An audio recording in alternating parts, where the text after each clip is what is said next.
E aqui a gente vai trilhar a nossa história da salvação. Acompanha comigo.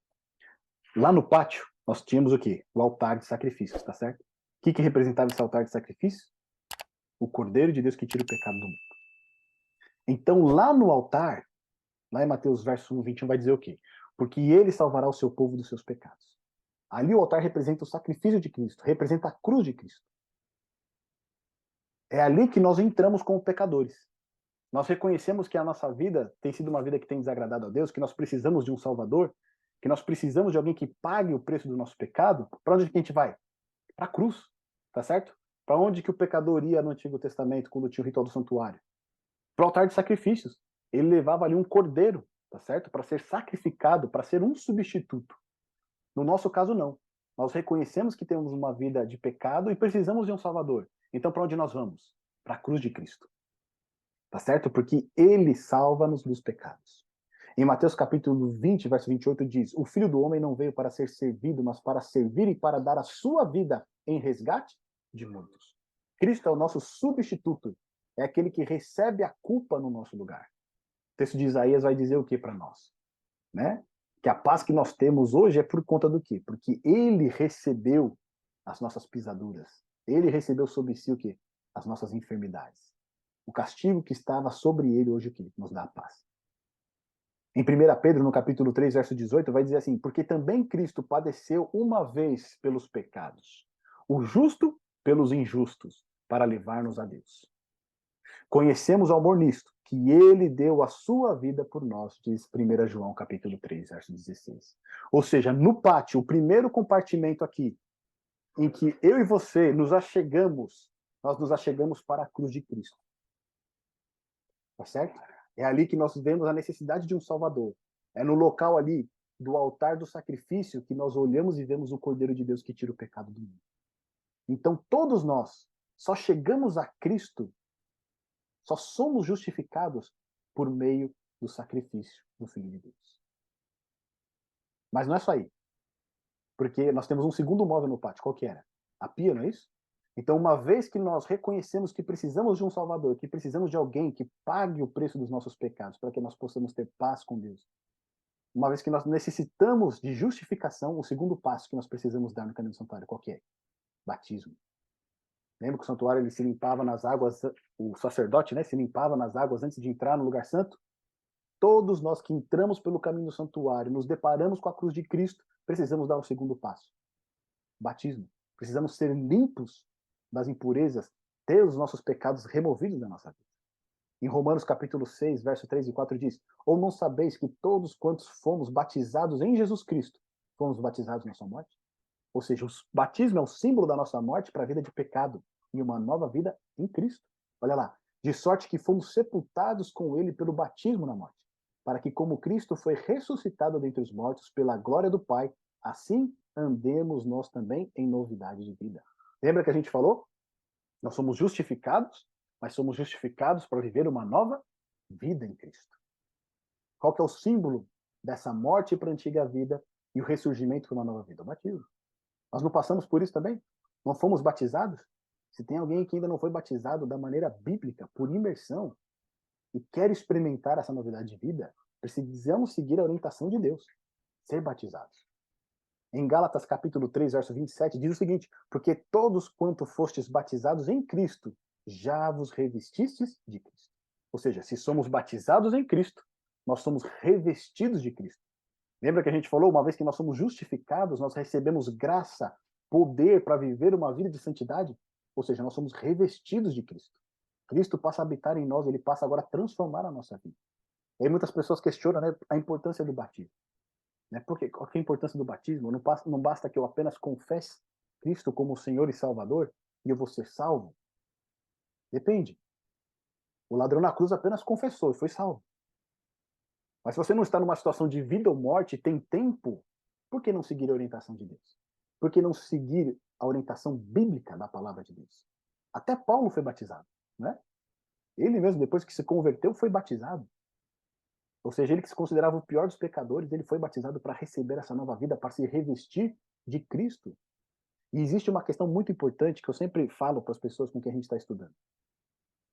Enquanto a gente não toma a decisão por Cristo, O Espírito Santo ele está nos atraindo a Cristo. Tá certo? Ele está nos atraindo. Ele nos convence do pecado, da justiça e do juízo. Nós temos a unção. Nós só podemos ir a Cristo através do Espírito Santo. Não tem outro meio. Mas nós ainda não somos cheios do Espírito Santo. Nós ainda não somos revestidos do Espírito Santo. E isso só é possível a partir do momento que a gente toma uma decisão. E falamos, eu sou de Jesus. Quando a gente declara, eu pertenço a Jesus, e tornamos essa decisão pública, sendo batizados, então nós declaramos, Senhor, eu sou seu, por favor, habita em mim. Então o Espírito Santo pode descer com poder na sua vida. Muitas vezes você está aguardando para tomar essa decisão e fica protelando. Não protele, meu irmão, porque você nunca vai estar preparado para essa decisão. O momento é agora, é hoje, para você ser revestido de poder e vencer as tentações, o pecado que tem te atormentado. Em Atos capítulo 2, verso 38, quando perguntaram para Pedro, né, e agora o que nós vamos fazer? Disse-lhes Pedro, arrependei-vos e cada um de vós seja o quê? Batizado em nome de Jesus Cristo para perdão dos pecados e recebereis o quê? O dom do Espírito Santo. Percebe? Antes do batismo nós temos a unção do Espírito Santo, mas após o batismo nós temos o dom do Espírito Santo. O Espírito Santo habitando na nossa vida porque nós tomamos uma decisão ao lado de Cristo. Em Marcos 16 diz o quê? Quem crer e for batizado, esse será salvo. Então, o segundo passo aqui dentro do caminho do santuário, qual que é? O batismo. E todos nós passamos por esse caminho, tá certo? Ou iremos passar aí. No pátio é o lugar onde nós somos justificados, onde nós somos perdoados pela fé. Não é isso que acontece na nossa vida? Recebemos Cristo como Salvador, somos batizados, ali nós somos o quê? Justificados. Está pago. Nós podemos ter o que? Paz com Deus. Mas a nossa caminhada não para no pátio. Ela avança. Para onde? Para o lugar santo. E aí lembra que lá no lugar santo nós tínhamos 3 móveis? A mesa com os pães, o candelabro, e nós tínhamos também o altar de incenso. E o que representam esses móveis? Então, olha só, lá em João capítulo 6, verso 35, Jesus vai dizer, eu sou o pão da vida. Tá certo? Cristo é o pão da vida. Mas em Mateus capítulo 4, verso 4, olha o que o próprio Salvador diz. Nem só de pão viverá o homem, mas de toda a palavra que sai da boca de Deus. Ou seja, não somente de pão o homem vai viver, mas o alimento do crente qual que é? É a palavra de Deus. Em 1 Pedro, no capítulo 1, verso 23, Pedro diz o seguinte, ó, pois fostes regenerados não de semente corruptível, mas de incorruptível mediante a palavra de Deus, a qual vive e é permanente. Ou seja, ele diz que a palavra de Deus, ela é alimento, lá em Mateus capítulo 4, e Pedro diz aqui que nós somos regenerados, ou seja, nós somos transformados, santificados pelo quê? Pela palavra de Deus, que é viva. É uma palavra viva essa. Ela opera vida em nós. Na mesma epístola, né, Pedro, no capítulo 2, agora ele vai dizer o seguinte, ó, desejai ardentemente, como crianças recém-nascidas, o genuíno leite espiritual. Que leite espiritual é esse? Para que por ele vos seja dado crescimento para a salvação. Esse leite espiritual é a palavra de Deus. E o que a palavra de Deus faz? Ela nos dá crescimento para a salvação. Tá certo? Nós entramos pelo pátio, fomos justificados. Mas agora, essa justificação precisa ser operada na nossa vida. Precisa operar justiça. De que maneira, então, isso opera? Quando nós entramos agora no lugar santo, tá certo? E passamos agora a nos alimentar da palavra de Deus, que é representada ali pelos pães da proposição. Agora, olha o que diz João 15, verso 3. Vós já estáis limpos pela palavra que vos tenho falado. Cristo falando dos discípulos. De que maneira, então, o cristão ele é limpo? Conforme a gente viu, né? Santificação é Cristo tirando a lama de nós. Como é que Cristo tira a lama de nós? Pela palavra. Vós já estáis limpos pela palavra que vos tenho falado. E depois, né, João 17, verso 17, santifica-os na verdade, a tua palavra é verdade. Então, qual é a maneira que Deus nos deu para sermos santificados? A palavra. Qual que é a maneira que Cristo nos deu para sermos alimentados espiritualmente? A palavra de Deus. É isso que nos dá crescimento, é isso que nos dá vigor. Então, quando nós entramos no lugar santo, nós precisamos agora o quê? Devorar a palavra de Deus, comer a palavra de Deus, né? Nos banquetear da palavra de Deus. E não é triste quando muitos crentes vêm para Cristo, mas fica só no pátio. Fica só no pátio. Aceitou Jesus como Salvador, foi batizado, mas não entrou aonde? No lugar santo. Ficou lá no pátio. Não entrou no lugar santo para se alimentar da palavra de Deus, para ter crescimento espiritual. Não, continuou no pátio. E às vezes ainda olha por cima, né, da tenda para ver o que está acontecendo lá fora. Né, o que está acontecendo lá no mundão. Não, meu irmão. Você entrou pelo caminho do santuário, você deu as costas para o mundo. Agora o seu caminho é adiante, é em frente. Tem que continuar marchando, caminhando.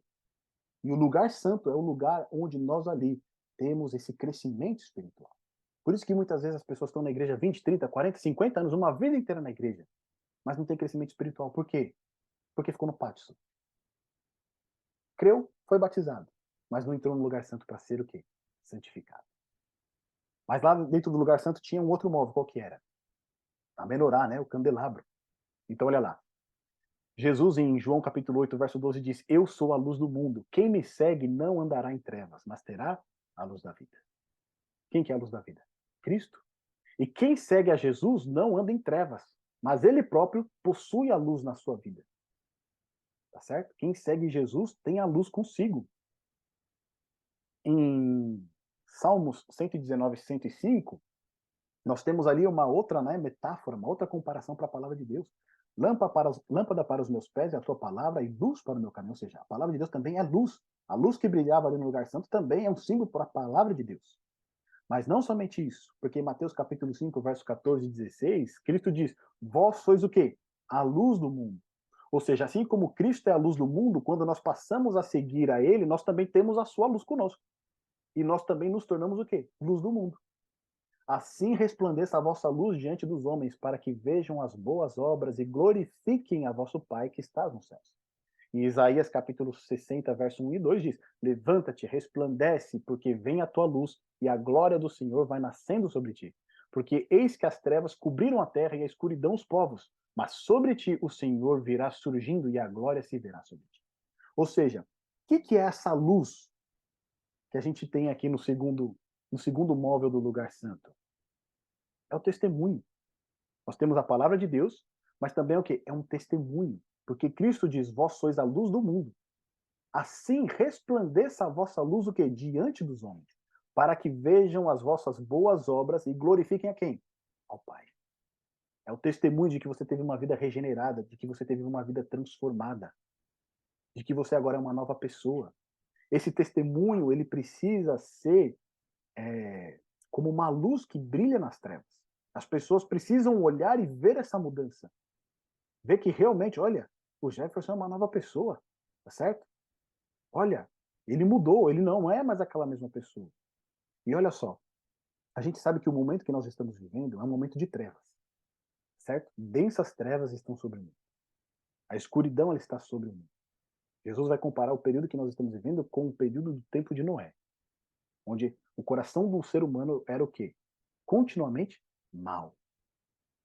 Agora olha só, quando é que a luz brilha mais? Quando está claro ou quando está escuro? Quando está escuro, né? Quando está em trevas, é muito mais fácil da luz brilhar. Mesmo que ela seja uma luz pequena, é muito mais fácil dela brilhar. É nesse momento que Cristo tem falado para o seu povo: levanta-te, resplandece, porque vem a tua luz e a glória do Senhor vem nascendo sobre ti. É nesse momento que os cristãos têm que brilhar ainda mais e se diferenciar totalmente do mundo que está em trevas. Aqueles que foram chamados para entrar no caminho do santuário e adentraram no lugar santo deixaram para trás o mundo e não deve ter nada em comum com o mundo, mas parecer totalmente diferente. Tem que ser uma diferença muito clara. E aqui nós não estamos falando apenas de diferença de maneira de se vestir, maneira de comer, etc. Não. Mas é o caráter. O caráter tem que ser totalmente diferente das pessoas que estão no mundo que não temem a Deus. Isso é testemunho. Isso é fazer com que a nossa luz brilhe perante o mundo, para que as pessoas glorifiquem a Deus. Esse é o segundo móvel que nós temos no compartimento santo. E agora nós vamos ao terceiro, que é o altar de incenso. O que é o altar de incenso? Olha só. Em Hebreus capítulo 7, verso 24 e 25 diz: Jesus tem um sacerdócio perpétuo, certo? Portanto, pode também salvar perfeitamente os que por ele se chegam a Deus, vivendo sempre para interceder por eles. Ou seja, Cristo, ele está continuamente o que? Intercedendo pela nossa salvação. Não é fantástico isso? Muitas vezes a gente pode até pensar que as pessoas não estão orando por nós, mas Cristo está continuamente, sempre o quê? Orando por nós. Continuamente ele está mencionando os nossos nomes diante do Pai, orando para que nós não caiamos na tentação, para que nós permaneçamos no caminho do santuário, no caminho da salvação. Ele está intercedendo por nós. No Salmo 141, verso 2, diz ali que o incenso, né, que era levado ali para esse altar, olha com que o salmista compara. Suba a minha oração perante a tua face o quê? Como incenso. Então esse incenso, esse altar de incenso representa o quê? Uma vida de oração, de intercessão.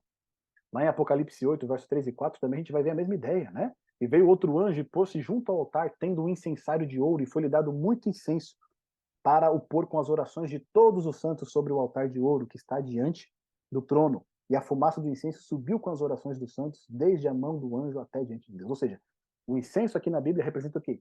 Oração. E estar no lugar santo, diante do altar de incenso, é o quê? É uma vida de oração. É uma vida de intercessão.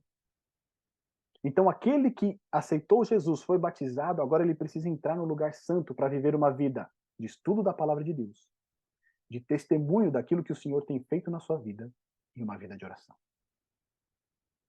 No lugar santo é o lugar onde nós somos santificados. E santificados aqui é o mesmo que ser o quê? Transformados.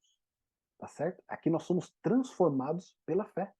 Porque cremos que a palavra de Deus é verdadeira, porque cremos quando oramos o Senhor está nos escutando, porque cremos que o nosso testemunho pode impactar a vida das pessoas e levar elas a darem glória a Deus.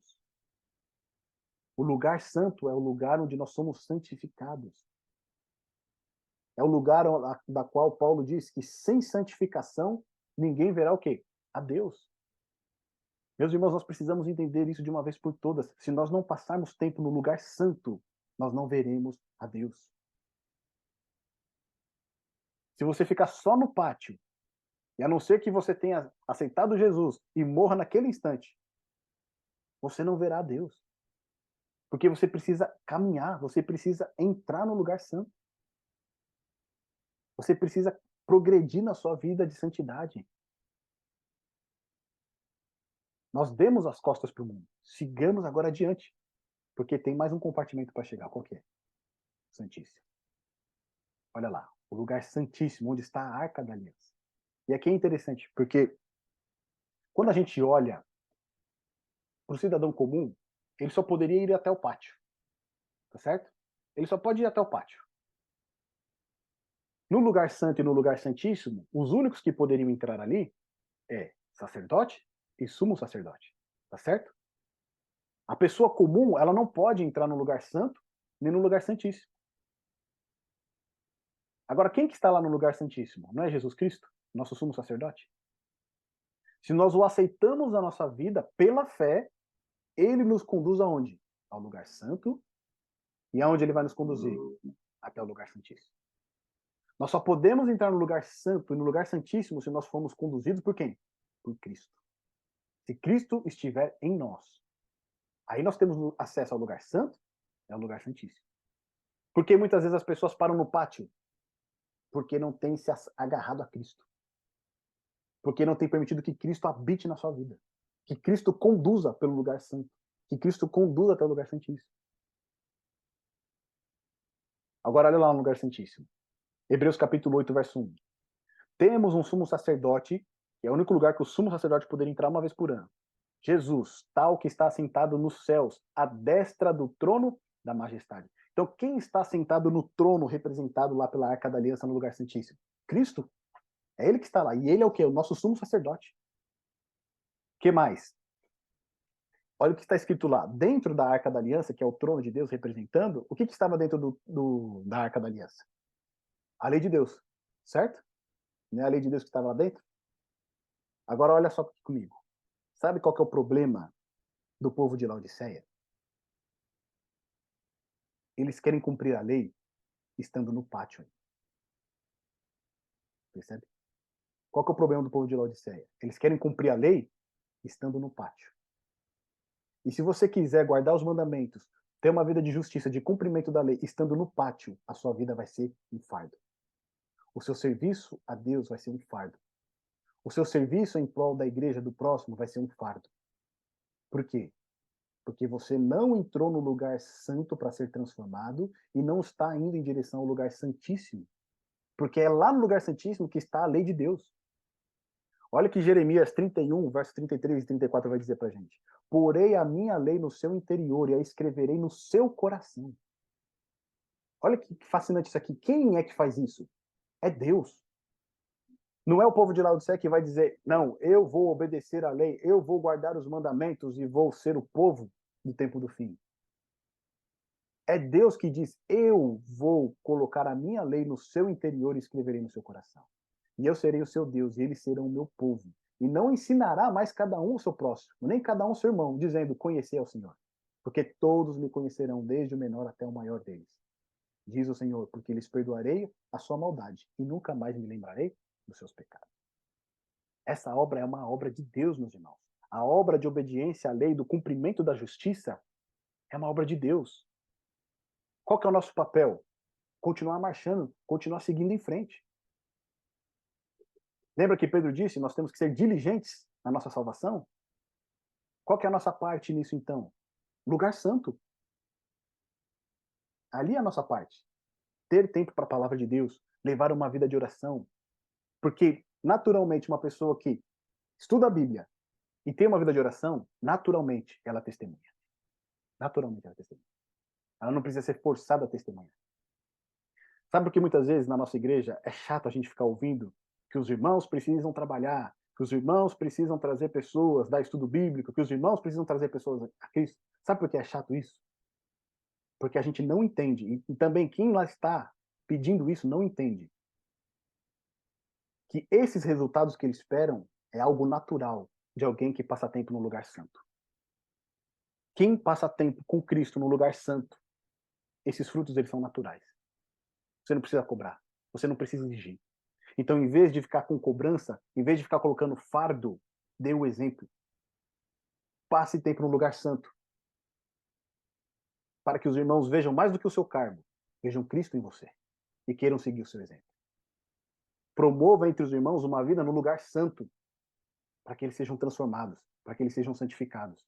E aí os frutos virão, naturalmente, porque não é o poder do homem, nem a palavra do homem, mas é o poder de Deus e a palavra de Deus. Olha o que diz pra gente aqui, ó, Ezequiel 36, versos 26 e 27. Dar-vos-ei coração novo e porei dentro de vós espírito novo. Tirarei de vós o coração de pedra e vos darei um coração de carne. Quem que vai dar? Deus vai dar. Ele diz, ó, eu vou dar um coração novo para vocês. Não somos nós, é Deus. Porei dentro de vós o meu espírito e farei que andeis nos meus estatutos, guardeis os meus juízos e os observeis. Olha que magnífico. É Deus que vai fazer essa obra na nossa vida, se assim nós permitirmos, se assim nós passarmos tempo no lugar santo. Meus irmãos, não tem segredo. Quer dizer, tem segredo, né? Mas não é tão segredo assim. Basta nós queremos. Agora, olha lá. A gente viu que Apocalipse, qual que é o segredo do povo de Deus nos últimos dias? Eles guardam os mandamentos, não é isso? Eles andam nos estatutos. Eles andam nos juízos de Deus. Aqui está a perseverança dos santos, os que guardam os mandamentos de Deus e a fé em Jesus, mas aqui é a fé de Jesus. Qual que é a fé de Jesus? É a fé que depende inteiramente do Pai para fazer a obra, que se entrega inteiramente a Deus, que passa tempo em oração, que passa tempo meditando na palavra de Deus e que testemunha do que o Senhor tem feito na sua vida. No nosso estudo, Cristo, Justiça Nossa, nós vimos o exemplo do Salvador ali. Era uma vida total de renúncia, de entrega, de consagração ao Pai. Cristo ele tinha uma vida de meditação na palavra de Deus e de oração. O exemplo de Marcos diz que ele levantava altas horas da madrugada para orar sozinho.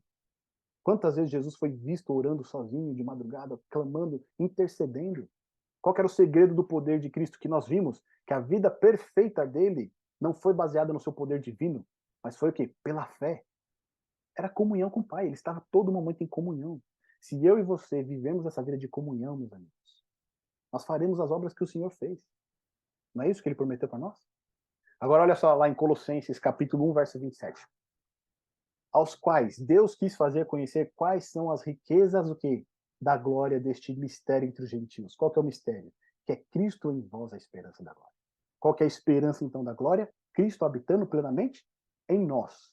Cristo totalmente em nós, com a sua lei na nossa mente e no nosso coração. Mas essa habitação, que nós também chamamos de batismo do Espírito Santo, ela só pode ocorrer onde? no lugar santíssimo. É onde nós temos a nossa vida, o nosso caráter, transformados à semelhança de Cristo, também pela fé. Meus amigos, esse caminho é o nosso caminho. Como nós temos trilhado esse caminho? Estamos ainda do lado de fora, não entramos nem no pátio. Estamos vendo o que está acontecendo lá dentro, estamos namorando o que está acontecendo lá dentro do santuário. Entre pela porta. O próprio Salvador é a porta, ele diz: eu sou a porta. Nós precisamos entrar por ele. Ele está atraindo você a ele neste momento, para que você entre pelo pátio. Mas não para que você só fique no pátio. Para que você continue progredindo na sua vida cristã, indo para o lugar santo, passando tempo no lugar santo. E, meus irmãos, sabe o que é maravilhoso disso? Que alguém que passa tempo no lugar santo, naturalmente, ele vai ser passado para onde? Para o lugar santíssimo. Alguém que passa tempo no lugar santo, naturalmente vai ser conduzido pelo nosso Salvador ao lugar santíssimo. E ali a lei vai estar na mente, no nosso coração. Ali seremos, Laodiceia, o povo do juízo, mas também o povo da justiça. Não pelas obras, mas pela fé no nosso Salvador.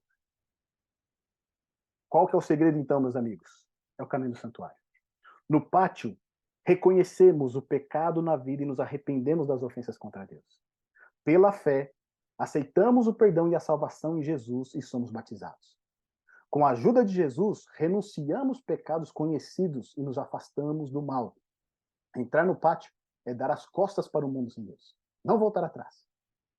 Abandonar as práticas pecaminosas e procurar, com a ajuda do Salvador, vencer as tentações. No lugar santo, ali nós passamos a conhecer a Jesus e manter comunhão com ele, sendo santificados, que é o mesmo que ser transformados, pela fé, através do estudo diário da Bíblia, uma vida de oração e o testemunho do que ele tem feito em nossa vida. Meus irmãos, não tem segredo. É estudo da Bíblia e vida de oração. Ah, mas eu não tenho vontade de estudar a Bíblia, eu acho chato. Meus amigos, então, eu sou uma pessoa que achava a Bíblia chata demais. Porque a minha vida era assistir filme. A minha vida era assistir séries. E os piores filmes e piores séries que existiam. Eu não tinha prazer nenhum nisso. Mas se teve uma coisa que o Senhor fez por mim, além de tudo que ele tem feito, porque tudo é por ele, foi ter tirado esse gosto da minha vida. Ele tirou, foi uma coisa que eu não procurei desligar, mas ele foi lá e tirou. Talvez por ele saber que era uma coisa que eu não poderia fazer. Ele tirou, removeu tudo. E aquilo que eu não tinha prazer, eu comecei a ter, que é estudar a palavra de Deus. Eu não comecei com as genealogias, lógico que não. Eu comecei pelos textos que mais me agradavam. Né? Falar, qual? Josué, gostava da história, lembrei da história de Josué. Josué é um personagem interessante, vou ler a história dele. Fui lá e li o livro de Josué. Com isso, ó, li o livro de Josué, agora eu vou ler outra história aqui. E aí a gente vai tendo o nosso hábito que mudado, tá certo? A gente precisa ter os hábitos mudados. A gente não perde os nossos maus hábitos, os nossos velhos hábitos do dia para a noite. Cristo, ele comunica poder para vencer. Mas agora a gente precisa formar novos hábitos. Onde que a gente forma esses novos hábitos? No lugar santo. Estudo diário da palavra de Deus. Vida de oração. Não consegue ler a Bíblia? Lê um versículo. Medita em um versículo. Baixa um aplicativo da Bíblia. Você vai receber lá o versículo do dia. Medita em oração naquele versículo. E você vai ver os seus gostos sendo transformados, mudados. Porque a vontade que o Senhor tem é de nos santificar e de nos limpar pela sua palavra. No lugar santíssimo, santo dos santos, pela fé, permitir que Cristo habite na vida através da presença do Espírito Santo, por uma obediência total e perfeita a Deus. Dos nossos maiores desafios, meus amigos, é permanecer no lugar santo. Porque frequentemente a gente está no lugar santo, depois a gente volta para o pátio.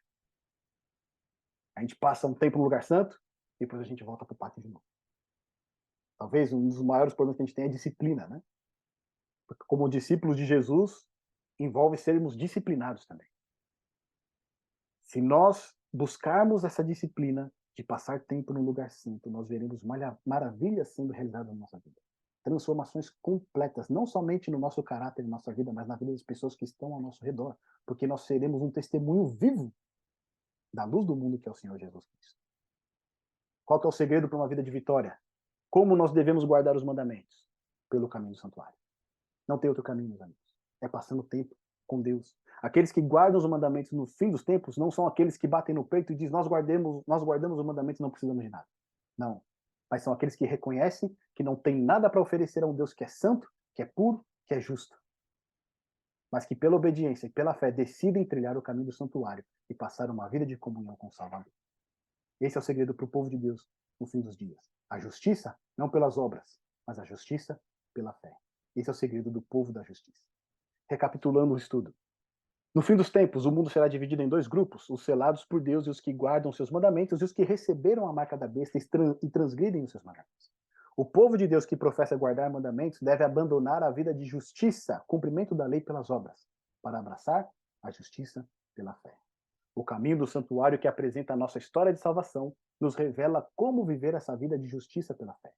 Renunciar ao pecado, ter uma vida de estudo da palavra, oração e testemunho é o segredo para uma vida cheia do Espírito Santo. Trilhando o caminho do santuário juntos com Cristo, alcançaremos uma vida de justiça, onde a lei de Deus estará gravada em nossa mente e coração. Não significa que seremos perfeitos ou deixaremos de ser pecadores, mas significa que pela fé no Salvador e pela sua habitação em nós mediante o Espírito, poderemos ter a sua obediência perfeita em nossa vida. Essa é a obediência que Deus requer.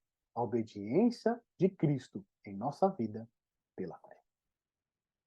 Meus amigos, sem Cristo nós não vamos a lugar algum. Muitas pessoas querem ter um encontro sobrenatural com o Senhor Jesus, querem ter um arrepio, querem sentir uma presença sobrenatural, achando que ali é a manifestação do Espírito Santo, é a presença de Jesus. Mas o nosso relacionamento com o Salvador é muito mais simples. Ele nos deu o exemplo e deixou o caminho.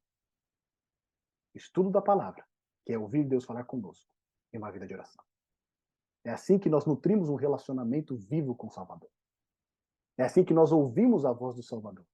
É assim que nós abrimos o coração para o Salvador. Uma vida de estudo da palavra de Deus e de oração. Naturalmente, nos levará a uma vida de testemunho. E naturalmente nos levará ao lugar santíssimo, onde a lei do Senhor será gravada na nossa mente e no nosso coração.